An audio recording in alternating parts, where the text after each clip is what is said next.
Hər vaxtınız xeyir olsun əziz tamaşaçılar. Bugünkü qonağımız əməkdar jurnalist, eyni zamanda filologiya elmləri doktoru Qulu Məhərrəmlidir. Xoş gəlmisiniz Qulu bəy. Çox sağ olun, təşəkkür edirəm. Sizi də, bizim seyircilərimizi də salamlayıram. Çox sağ olun.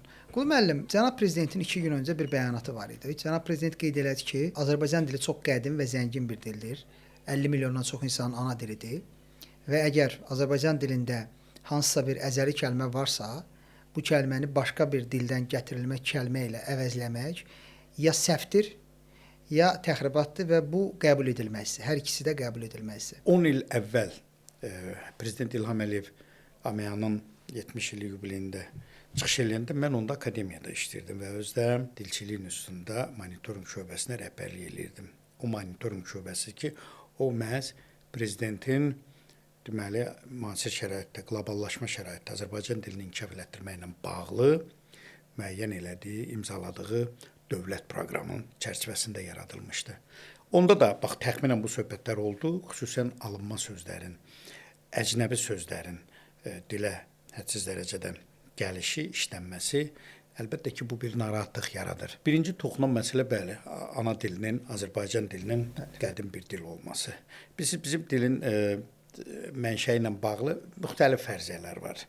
Əlbəttə, bu türk dilləri qrupuna aiddir, Oğuz dil qrupuna aiddir. Bilirsiniz, bu həm Oğuzlar iki yerə bölünür də, yəni bunun biri Oğuz dil qrupudur, o birisi Qıpçaq. Əsl türkçə baxında, məsəl üçün, Orta Asiyada Qırğızlar, Qazaxlar, Özbəklər, bunlar Qıpçaq dil qrupuna aiddir. Biz onları belə biraz yavaş danışanda tuturuq, sözləri mənasını başa düşürük. Amma türkmənlərin dili, Türkmənistanda gedirsiniz, çox rahat, elə bilirsiniz ki, Azərbaycanda, yəni çox rahat anlaşıqlı danışırlar.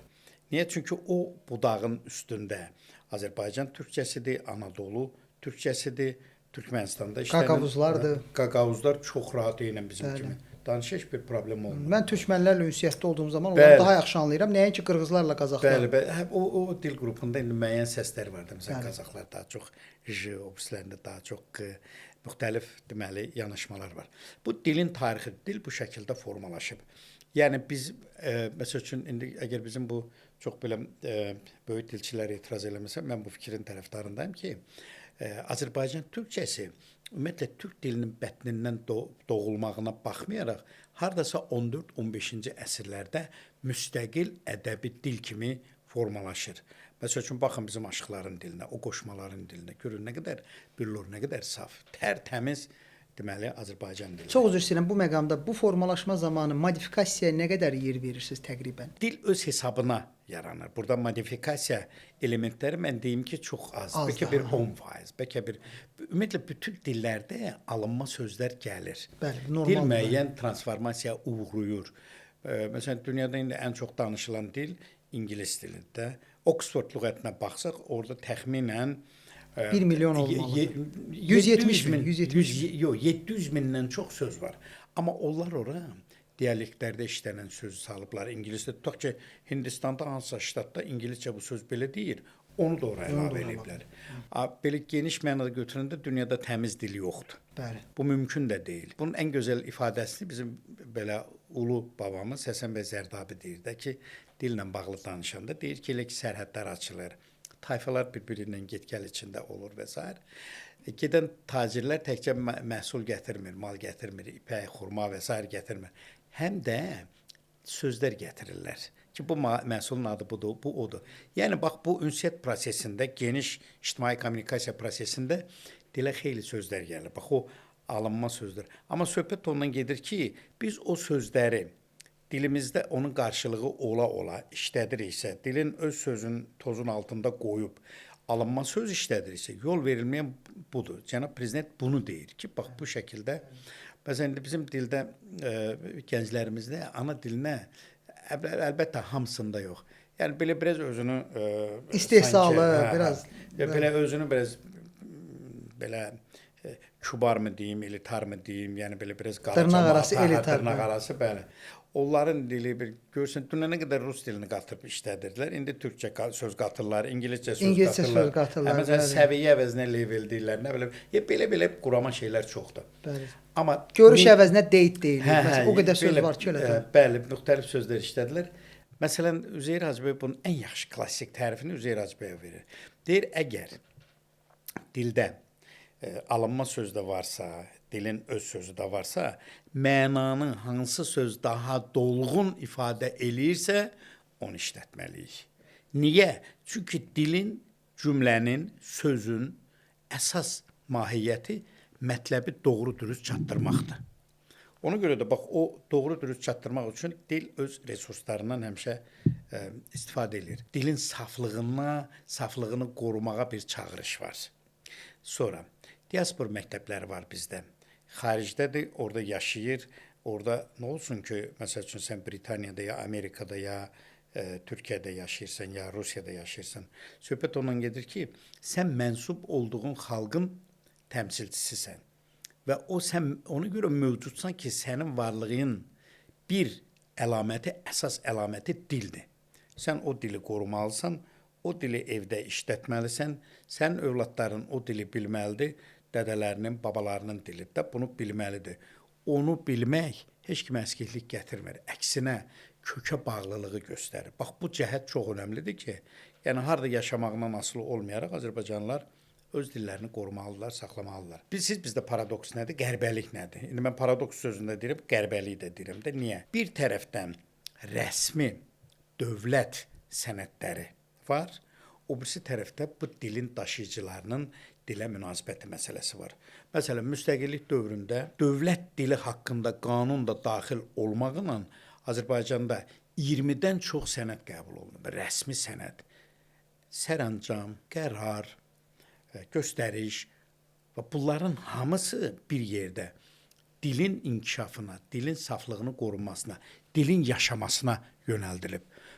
Rəsmi tərəf sanki belə bir axın kimi düz xəttlə gedir, amma o sənədlərdə ifadə olunan məzmun, tələb, çağırış bir çox hallarda onlara əməl olunmur. Reklamların dili, televiziya verilişlərinin dili, radioda danışan DJ-lərin dili, ora dəvət olunan adamların dili, bunların hamısını bir yerə toplayanda, bax, dilə əskiklik gətirən bir mənzərə yaranır. Və prezidenti də narahat edən o məqamdır ki, və sağ olsun ki, onları geniş və mötəbər məclisdə dilə gətirir. Mən düşünürəm ki, bu mesaj həm də siyasi xarakter daşıyır, yəni ümumi götürsək. Əlbəttə, orada ifadə eləmək ki, bu 50 milyondan çox Azərbaycanın ana dilidir, bəli. Bu böyük bir məsələdir. Yaxşı tərcüməçilər bu dilimizə çox böyük fayda verirlər. Qulu müəllim, bu dediklərinizin fonunda sizcə Azərbaycan dilinin qarşısında hal-hazırda dayanan əsas real təhlükələr nələrdən ibarətdir? Bu təhlükələri belə əgər təsnifatını vermiş olsaq, bunun biraz belə aşağı məişət səviyyəsində təhlükələr var, bir də qlobal təhlükələr var. Qlobaldan başlayaq ki, qlobal təhlükə ondan ibarətdir ki, kənar mesajlar vasitəsilə dil daşıyıcılarına təsir var. Məsələn, əgər bir ölkədə, bir ailədə övladların, 3 övladdırsa, bunun hamısı başqa dildə oxuyursa, bu çox ciddi təhlükədir. Biri rusca oxuyur, biri ingiliscə oxuyur, o birisi yenə ingiliscə oxuyur, biri fransız dilində təhsil alır və s. və ilə. Olsun, yəni ingiliscə təhsil almaqda heç bir şey yoxdur, ruscada, o cümlədən. Çünki onlar hamısı bir mədəniyyət platformasıdır və dildə ədəbiyyat var, o dildə tərcümələr var və s. Bunlar hamısı. Amma əgər doğrudan bu proses dalğavari şəkildə gedirsə, ölkədə 300-dən çox rus dilində məktəb varsa, nəyə lazımdır ixtisaslaşmış ingilis dilləri artırılırsa, falan eləyirsə, bu artıq müəyyən bir təhlükə yaradır. Bəli. Təhlükə yaradır. Dilin mövqeyinə, dilin statusuna ciddi təhlükə əsaslı təsir edir, bəli. Əsaslı təsir edir. Yəni bu qlobal təsirdir. Ki sən dil daşıyıcısı ilə dil arasında uçurum yaradırsan. Bəli. Evlərdə adamlar var ki, ancaq rusca danışırlar. Bəli, əfsuslar olsun ki. İkinci, biraz aşağı səviyyədə təhlükələr dil daşıyıcılarının dilə münasibətidir. Yəni bu da əslində birinci məsələ ilə bağlı olan bir problemdir. Ona görə ki, sən bu dildə danışmırsansa, sən bu dilə laqeydlik göstərirsənsə, o dilin qayda-qanunlarını öyrənmirsən, bu dildə danışmağı özünə belə əskiklik bilirsənsə, deməli sən öz soyuna, öz kökünə, öz milli varlığına biraz rişxənd eləmiş olursan. Ona görə də bu məsələ çox ciddi məsələdir. Bizim üçün bu dəqiqə Azərbaycan dilinin mövqeyini möhkəmləndirməkdən vacib məsələ yoxdur. Yəni prezidentin əslində də deməyi budur. Birmənalı şəkildə Nə razıyam. deyir ki, milli varlığın əsas göstəricilərindən, əsas əlamətlərindən biri ana dilidir. O dil olmasa, yəni biz milli varlığımızı necə sübut edirik ki? Yəni bu dilin formalaşması ilə bağlı böyük mübahisələr gedib də, əsrin əvvəllərində də, sonra da, 50-ci illərdə də, bu gün də. Amma bugün üstünlük ondadır ki, Azərbaycan dili bu dəqiqə o qədər büllurlaşıb, o qədər saf bir səviyyəyə çatıb. Bunu məsəl üçün 20-ci illərdəki, 30-cu illərdə, 50-ci illərdəki dilinə müqayisə eləmək olmur. Çox baxın bizim ədəbiyyat. Qulum müəllim, səhv eləmirəmsə 90 min civarı bir söz və ifadə var da, səhv eləmirəmsə ən son izahlı lüğətdə. Məsələn 2013-cü ildə buraxılan orfoqrafiya lüğətində yarışa girmişlər. 113 min, 114 minə yaxın söz gətirmişlər. Dilin orfoqrafiya lüğətinin məqsədi dildəki bütün sözləri ifadə eləmək deyil. Şübhəsiz. O orfoqrafiya lüğətinin fəlsəfəsini düzgün başa düşmədilər. O lüğəti buraxanlar. Dildə nə söz var idi, hamısını tökdülər, gətirdilər ora. Məsələn, mən deyirəm ki, 1 mərtəbəli ev, 5 mərtəbəli ev, 10 mərtəbəli ev. Biz orfoqrafiya lüğətində bunu yazırıq ki, bilinsin ki, bu söz bitişik yazılır. Yoxsa biz yazsaq ora 1 mərtəbəli ev, 2 mərtəbəli ev, 3 mərtəbəli ev, onu gərək elə lüğəti doldurasan o cür sözlərlə. Nümunələr əsasında sözlərin düzgün yazılışını biz ifadə edirik. Ondan sonra bunu deməli düzəltlər, orada 80 min söz var. Amma dilin leksik tərkibində nə qədər söz var? Bunu müəyyən eləmək üçün mütləq dilin korpusu hazırlanmalıdır. Dilin korpusunda ədəbi dildə işlənən sözlər də var. Deməli, alınma sözlər də var. Xalq dilindən gələn sözlər də var. Dialekt sözlər də var. Onlar hamısı gəlir, toplanır dilin bazasına. Dilin korpusu deyirlər buna. Bayaq misal gətirdim mən. Məsəl üçün, deməli, Oxford lüğəti, bəli, o dilin korpusudur. Biz onun içərisinə terminləri də salırıq, onun içərisinə yeni anlayışları da salırıq, dilin dialektlərdə işlənən sözləri də salırıq, amma orada xarakteristikasını göstəririk. Məsələn, tutaq ki, Qarabağ bölgəsində belə otdan, tikandan düzəldilən qapı fasonu, onu qapalaq deyirlər. Amma tutaq ki, Qazaxda o sözü başa düşməyə bilərlər. Ona görə onun qabağına yazılır ki, dialektdir. Yəni ki, ya məsəl üçün, ləmə deyirlər Qazaxda bu rəflərə. Onu ola bilər ki, başqa yerdə başa düşmürlər. Ona görə bunun qabağına yazır ki, dialekt, yəni dialekt sözlərdir. Bax, bunlar hamısı belə bir hovuzdur da, elə ki, bütün sular, kanallar, arxlar gəlir, tökülür. Bax, o dilin korpusunu yaradır. Dilin korpusunun biz istədiyimiz şəkildə istifadə edə bilirik. Bax, onda deyə bilirik ki, Azərbaycan dilində hazırda işlənən bu qədər söz var. Ümumiyyətlə xarici dillərin təsiri altında Azərbaycan dilinin konkret hansı sahələri daha çox təsir, yəni daha çox zərər görür? Dil daha çox harda işlənir? Birinci növbədə mediada, canlı danışıqda, elmdə, təhsildə, tədrisdə. Bax, bu sahələrdə nəyə görə biz kitabların yazılışına, dərsliklərin yazılışına ciddi önəm veririk? Ona görə ki, şagird o sözləri fikrin ifadəsi üçün vacib olan gərəkli sözləri yerində işlətməyi bacarsın. Öz fikrini müstəqil şəkildə ifadə eləsin. Ona görə birinci növbədə təmiz olmalıdır televiziya və radio dili, reklamların dili, tədrisin dili, təbii ki, elmin dili. Elmin dili, bəli. Elmdə də indi bizdə kimsə belə düşünüb ki, çox əndrabadi belə cümlələr yazanda onda çox elmi görünürsən. Məqsəd o deyil. Təbii ki. Elm nəyə əsaslanır? Arqumentlərə əsaslanır. Bədii ədəbiyyatın dili aydındır, yəni bunu yaradır şairlər, yazıçılar, publisistlər və s. Amma bunların ikisinin ortasında dayanan publisistik dil var. Bəli. Bizim sizlə danışdığımız publisistika dilidir. Bəli, bəli, məhz bu, bəli. Ona görə ki, bu üslub olaraq publisistik üslub. Elm spesifikdir, yəni orada anlayışlar, terminlərdən istifadə edirik.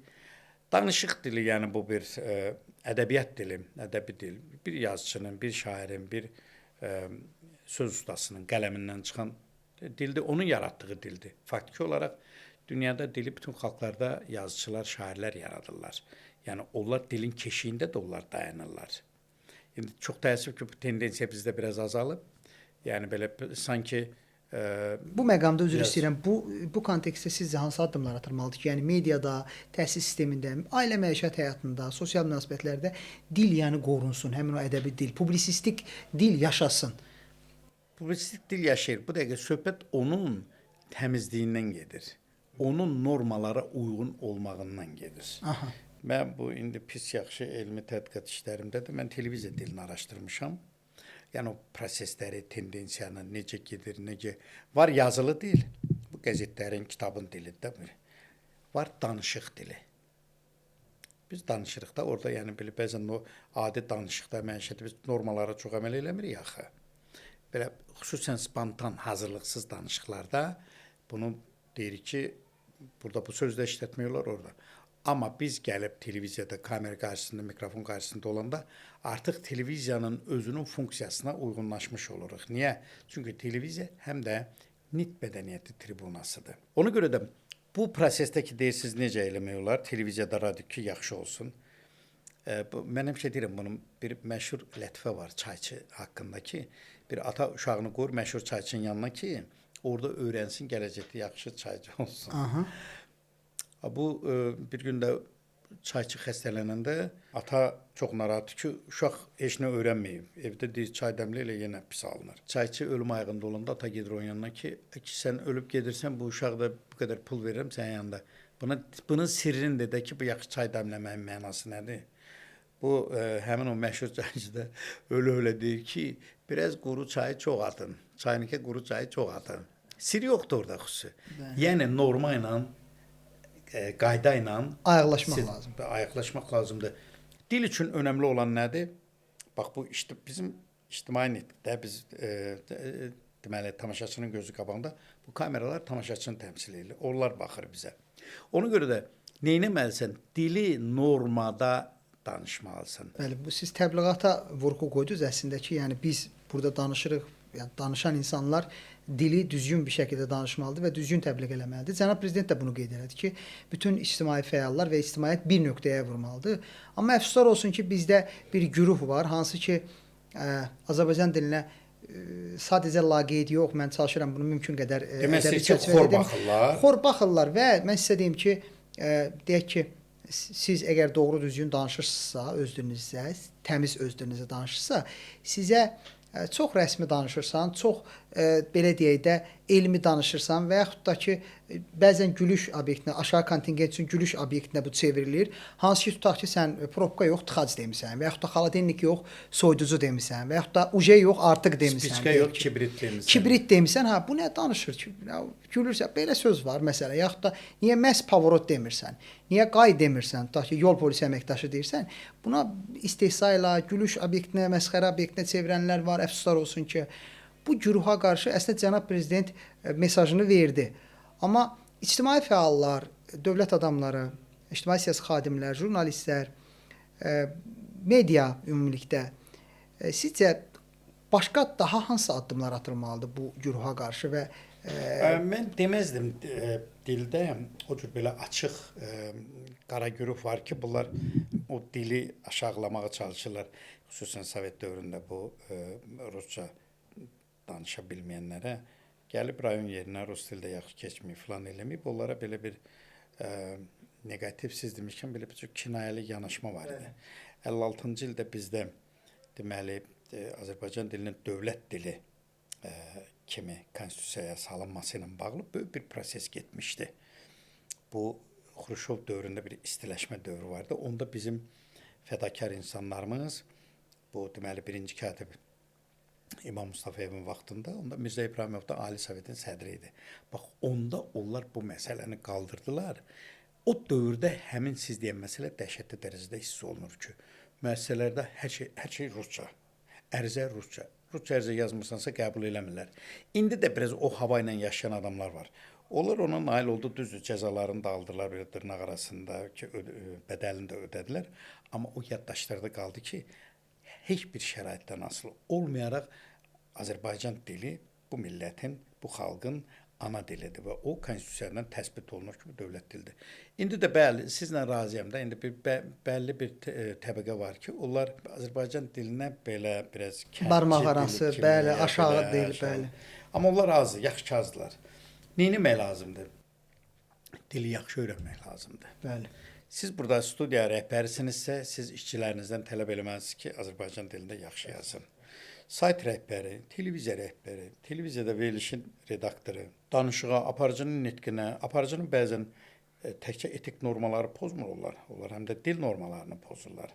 Həddindən artıq sərbəst, həddindən artıq belə egoistcəsinə belə bu dili tapdalamaq belə hallar var və bu monitorinqlərdə aşkara çıxarılır və onların adları da çəkilir. Bu yaxşıdır. Reklamların dili, yəni bunlar bizim ən yaralı yerlərimizdən Çox üzr istəyirəm. Zəng vurursan operatora, Bəli. bir problemim var.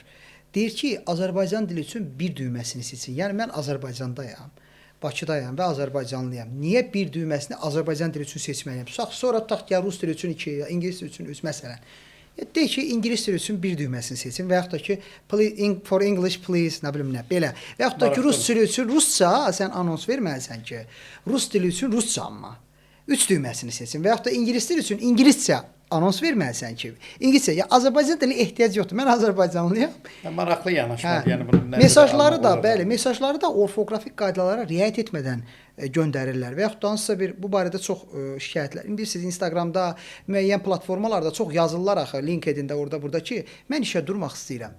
Hamı Azərbaycanlıdır, danışıq dili, işlək dili də Azərbaycan dilidir, bütün o yazı pozu işi. Amma tutaq ki, rus dili tələb olunur ki, şərtdir. Yəni bu içəridə heç kim rusca danışmır. Beynəlxalq bir müəssisə və ya şirkət də deyil. Yəni ünsiyyətdə olduğumuz insanlar da, müştərilər də rus dilində danışmır. Amma rus dilində mütləq bilməlisən. Bu kimi halların qarşısını almaq üçün, yəni bu insanlar bilirsiniz, bunlar hamısı dövlət deyil, ya siz deyilsiniz, mən deyiləm.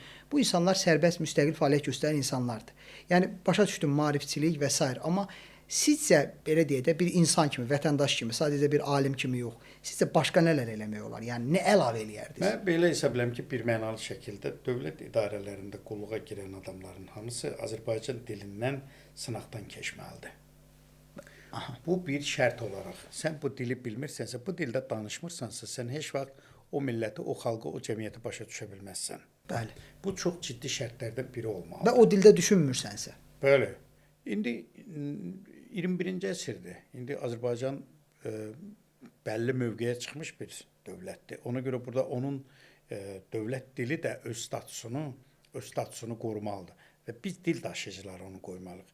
O olmalıdır. İkinci, mən hesab edirəm ki, əvvəllər bu oldu bir dalğa kimi, amma sonra yığışdırıldı. Bütün ali məktəblərdə ixtisasından asılı olmayaraq bütün ixtisaslarda nitq mədəniyyəti fənni keçirməlidir. Azərbaycan nitq mədəniyyəti ki, biz bu dildə doğru düzgün danışırıq. Sən hüquqşünassan, sən fiziksən, sən alimsən olacaqsan, müəllim olacaqsan, sən nə olsun rus dilində oxuyursan, sən gələcəkdə tutaq ki, mühəndis olacaqsan, sən bu dildə danışmalısan. Bu dilin təəssübünü çəkməlisən. Ona görə düzgün danışmaqla bağlı nitq mədəniyyəti öyrədilməlidir. Nitq mədəniyyəti deyəndə təkcə sözü, hərfi düz demək yox. Yəni sən həm də danışdığın nitqin məzmununu necə zənginləşdirməlisən? Onu bilməlisən. Bizdə indi kitab oxuyanlar yavaş-yavaş artır. Mən bu yaxınlarda Sumqayıtda 1-ci Quba kitab festivalındaydıq. Orada görüşlərə keçdi, bəzi tədbirlərdə mən apardım. Mənə xoş gəldi məktəblilərin gəlib kitab almağa. Aha. Orada məsəl üçün mən də bir kitab satıcısı kimi məsəl üçün tələbələrin, şagirdlərlə ünsiyyətdə oluram. Ya filan şeiri bilirsən, filan kəsi tanıyırsan, filan. Görürəm ki, əməli başlı səviyyəsi var uşağın. Yəni niyə? Çünki məktəb yaxşıdır. Məktəb onu öyrədir. Amma əgər öyrədilmirlərsə, altyapı, baza qoyulmursa, o sonradan nə qədər ona təkid eləsən də o Azərbaycan dilində yaxşı danışmayacaq. Ona görə nitq mədəniyyəti fənni bütün deməli ali məktəblərdə, bütün ixtisaslarda bir semestr olsun, amma olsun. 3. Ən ciddi məsələlərdən biridir. Burada dili məzmundan ayırmaq olmur. Məsələn, bizdə qonşu ölkələrdə, Rusiyada olsun, Türkiyədə daha çox 7-ci, 8-ci sinifdən media savadlığı öyrədilir. Düzgün məzmunu düzgün çatdırmaq, informasiyanı tanımaq. bu saxta xəbərdir yoxsa doğrucu xəbərdir? Bunu bir-birindən fərqləndirmək. Burada axı əsas material dildir. Mediada əsas fikirlər nə ilə çatdırılır? Görüntü də var, bəli, televiziyada. İndi audiovizual əsrdir. Materialların çoxu sözsüz də Vizual verilir. olaraq da verilir, bəli. Amma indi bu şərhlərdir, fikirlərin çatdırılmasıdır. Burada məsələ nədən ibarətdir? Məsələ ondan ibarətdir ki, sən bu dildə gözəl yazmalısan və gözəl də danışmalısan. İddia edirlər ki, dilimiz zəngin deyil deyə mən özümü deyək ki, bu və ya digər dildə ifadə edirəm. Cənab prezident də qeyd elədi onu ki, qədim və zəngin dilimiz var. Bu şəxslərə siz nə deyərdiniz? Yəni dilimiz zəngin deyil, ona görə biz başqa dildə danışırıq. Neçə illər bundan qabaq mənim bir filosof dostum var, indi dünyasını dəyişib, Allah ona rəhmət eləsin. Çox gözəl dili, çox gözəl təfəkkürü, yaxşı yazı mədəniyyəti var idi. Onun bir məqaləsi çıxmışdı. Mən ona kəskin cavab yazmışdım Ayna qəzetində. Yəni orada da fikir bundan ki, təxminən Azərbaycan dilinin ifadə imkanları məhduddur. Dil güya problemlidir və s. Mən orada da bu fikri ifadə elədim ki, dildə heç bir qüsur yoxdur. Qüsur təfəkkürdədir. Bəli. Düşüncə tərzində. Savadsızlıqdadır. Bəli, biraz elə sərt yazmamışdım. Yəni sənin informasiyan, oxun, mütaliən, yazı. Bəli, kitabı az oxuyursansa, bilmirsənsə. Əgər onu bilmirsənsə, bu dilin imkanları çox böyükdür. Bəli. Bu dildə Feyerbaxı tərcümə edirlər, Hegel tərcümə edirlər. Friedrich Nietzsche-ni tərcümə edirlər. Nietzsche-ni deməli tərcümə edirlər. Necə gözəl ifadə. Məsələn, Qorxmaz Quliyev kimi, Vilayət Hacıyev kimi, Vilayət Quliyev kimi bizim doğrudan gözəl tərcüməçilərin. Onların əsərlərini oxuyanda, məsələn, Kantın pedaqoji poemasını, pedaqoji essesini Azərbaycan dilində oxuyanda həzz alırsan. Niyə? Çünki çox gözəl tərcümə olunub. Dilin imkanları ilə və yaxud Herman Hesse'nin Yalquzaq əsərini, çox mürəkkəb əsərdir, onu tərcümə eləyən müəllifə baxırsan, ilahi bu necə gözəldir. Azərbaycan dilinin nə qədər dərin imkanları var ki, və biz onu o şəkildə görürük. Ona görə dilimizin heç bir, əlbəttə biz demirik ki, dilimiz ingilis dili kimi çox işləkdir, odur, budur və s. Amma dil işləndikcə cilalanır. İşləndikcə itilənir və onun ifadə imkanları getdikcə artır. Azərbaycan dilinin frazeoloji lüğətlər sistemi var da, biz bu Altın Kitab nəşriyyatında hörmətli Rafiq İsmailovla bir yerdə Azərbaycan dilinin frazeologiya lüğətini buraxmışıq. Dili onu oxuduqca elə bir ki, mahnının, musiqinin içərisindəsən, mənaların içərisindəsən. Bu dil nə qədər zərifdir, bu dil nə qədər incədir. Bu xalqdan gələn o frazeoloji birləşmələr, məcazi məna ifadə edən ifadələr necə gözəldir, dili necə obraza gətirir. Ona görə də dili yaxşı öyrənmək lazımdır, dili bilmək lazımdır. Ondan şikayət eləmək yox, o dildə, o dili öyrənmək, o dildə yazmaq, pozmaq, o dildə özünü formalaşdırmaq lazımdır. Siz filosoflardan nümunə verdiniz. Təsəvvür edin, hələ o kitablar biraz daha ağırdır. Daha sadə və daha anlaşıla bilən, məsələn, kitablardan birini nümunə deyim. Bernard Lewis-un Müsəlmanlar nədə səhvə yol verdi deyə bir kitabı var. Tarixi bir kitabdır. Yəni xüsusən də Osmanlının özündə ehtiva edən proseslər nə cür oldu ki, müsəlmanlar geri qaldı, qərb dünyası irəli getdi. Siz təsəvvür edin, tərcümə o qədər gözəldir ki, dil o qədər gözəl orada istifadə olunub ki, o qədər axıcıdır ki, yəni orijinalını götürsəz orijinalından daha yaxşıdır. Yəni Azərbaycan dilində oxumağı tərcih eləyərsiniz. O dərəcə möhtəşəm bir şəkildə var belə bir kitablar və dilimizdə kifayət qədər zəngindir. Təəssüf edirəm, o kitab oxumamışam, amma tapıb oxuyacağam. Çünki mənə çox xoş gəlir. Bu yaxınlarda bestsellerdir. Yəni çox satılan möhtəşəm bir kitabdır. Çox, məsələn bu sonuncu kitab festivalında da insan oxuduqca qazanır. İnternetdə yaxşıdır, nə televiziyada baxmaq olur falan eləyəm. Amma kitab qədər mötəbər bilik verən ikinci vasitə hələ yoxdur. Şübhəsiz, şübhəsiz. Ona görə də deməli, kitab oxumaq lazımdır, hellas. Allah manatlığlar, beşliklər götür. Pul əl çirkidir. Oxumaq lazımdır. Bax, o oxuduqlarını beyin işləyir və sənə o damcılayır, beyni, kafanın idraki, təfəkkürü zənginləşdirir. Bax, ona sahib olanda, öz fikrini gözəl, incə, zərif şəkildə ifadə eləyə biləndə sən bu dilə xidmət edirsən. Görürsünüz, orada da cənab prezident müraciət edir kimə? İctimai fəallar, yazıçılar, şairlər, bizlər və jurnalistlər, xüsusi olaraq, yəni biz dilin keşiyində dayanmalı, o dilin inkişafı üçün çox şey eləməliyik. Təşəkkür edirəm Qulu müəllim.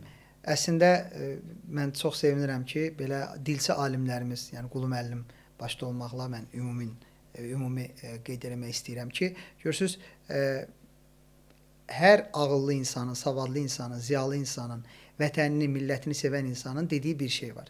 Dilimizə hörmət eləməliyik və dilimizi bilmək üçün, ondan düzgün istifadə etmək üçün kitab oxumalıyıq. Burada hamımız həmfikirik və təbii ki, xarici dilləri bilə bilərik, xarici dillərdə təhsil ala bilərik, xarici ölkələrdə bu dillərdən istifadə edə bilərik. Başqa millətlərlə ünsiyyət zamanı bu dilləri istifadə edə bilərik, amma prioritet, yəni əsas öz dilimiz olmalıdır və öz aramızda öz dilimizlə, ana dilimizlə ünsiyyət qurmalıyıq. Bu çox önəmlidir. Qulu müəllim, çox sağ olun, gəldiniz, şərəf verdiniz. Sağ olun, söhbət xoşuma gəldi. Yəni mövzu xoşuma gəldi. Çünki biz dil məsələsini heç bir halda kampaniyaya bağlamalı deyilik. Dil haqqında həmişə, hər gün, hər vaxt danışmalıyıq. Çünki dil mövzusu bizim varlığımızı, ruhumuzu ifadə elədik. Bu Humboldtun məşhur sözüdə ki, ana dili hər bir insanın varlığının, ruhunun ifadəsidir. Bunu unutmamalıyıq. Yəni belə təbliğat üçün, şüar üçün demirəm mən bunu. Biz varlığımızı ifadə edirik dillə. Ki bu dil uzun illər, 1000 illər ərzində formalaşır, gəlib bu hadə çatıb. Biz də onu cilalamalıyıq. Bizdən sonra gələn nəslə təmiz, dürüst, qəşəng bir miras verməliyik. Bəli. Belə əziz dostlar, bugünkü qonağımız əməkdar jurnalist, eyni zamanda filologiya elmləri doktoru Qulu Məhərrəmli idi. Bir daha şəxsinə təşəkkür edirik. Bizi izləmədə qalın. Görüşənədək.